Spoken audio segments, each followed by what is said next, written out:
ಇವತ್ತು ನಾನು swing trade ಬಗ್ಗೆ ಹೇಳ್ತಾ ಇದ್ದೀನಿ. ಸ್ವಿಂಗ್ ಟ್ರೇಡ್ ಅಂತಂದರೆ ಒಂದು ಸ್ಟಾಕ್ನ 1 ವೀಕ್ವರೆಗೂ ಹೋಲ್ಡ್ ಮಾಡೋದು, ಬೈ ಮಾಡೋದು ಮತ್ತು 1 ವೀಕ್ವರೆಗೂ ಹೋಲ್ಡ್ ಮಾಡೋದು. ಅದರಲ್ಲಿ ಇವತ್ತು ನಮ್ಮ ಸ್ಕ್ಯಾನರ್ ಪ್ರಕಾರ ಬಂದಿರೋದು ಡಿಕ್ಸಾನ್ ಅಂತ, ಡಿಕ್ಸಾನ್ ಟೆಕ್ನಾಲಜಿ. ನೋಡೋಣ. ಡಿಕ್ಸಾನ್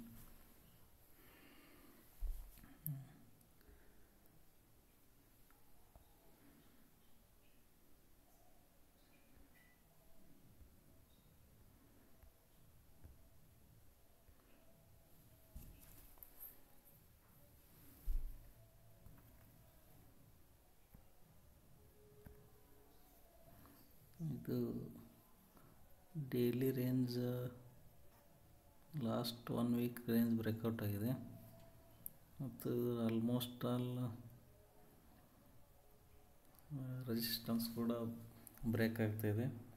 ಸೊ ನಾಳೆ ಇದನ್ನು ಯಾವ ಥರ ಬೈ ಮಾಡಬೇಕಂತಂದರೆ, ಇವತ್ತಿನ ಹೈ ಜಸ್ಟ್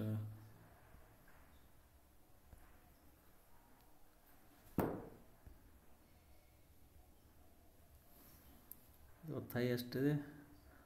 6810 ಇದೆ. ಇದು ನಾಳೆ 6810 ಬ್ರೇಕ್ಔಟ್ ಆದರೆ ಇದನ್ನು ಬೈ ಮಾಡಿ ಒಂದು 3 to 5% 1 ವೀಕ್ವರೆಗೂ ಹೋಲ್ಡ್ ಮಾಡ್ಬೋದು.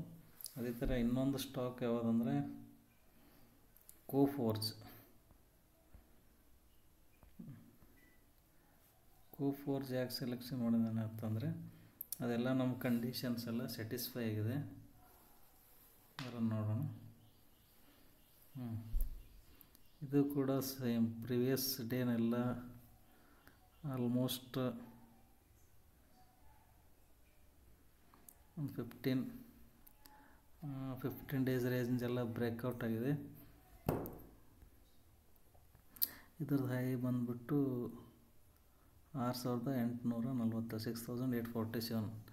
ನಾಳೆ ಈ ರೇಂಜ್ ಬ್ರೇಕ್ಔಟ್ ಆದರೆ ನೀವು ಇದನ್ನು ಕೂಡ ಎಂಟ್ರಿ ಮಾಡ್ಬೋದು.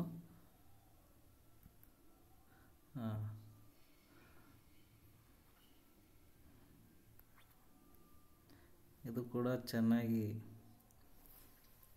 ನಿಮಗೆ ರಿಟರ್ನ್ಸ್ ಕೊಡುತ್ತೆ. ಇದನ್ನು ಇಲ್ಲಿ ಡೇ ಹೈ ಬ್ರೇಕ್ ಆದರೆ ಎಂಟ್ರಿ ಮಾಡ್ಬೋದು. ನಾಳೆಗೆ ಇದನ್ನು ಕೂಡ ನೀವು ವಾಚ್ ಲಿಸ್ಟ್ನಲ್ಲಿ ಹಾಕ್ಕೊಂಡು, ಇವೆರಡು ಸ್ಟಾಕು ಇವತ್ತಿನ ಡೇಟ್ನಲ್ಲಿ ಬಂದಿದೆ.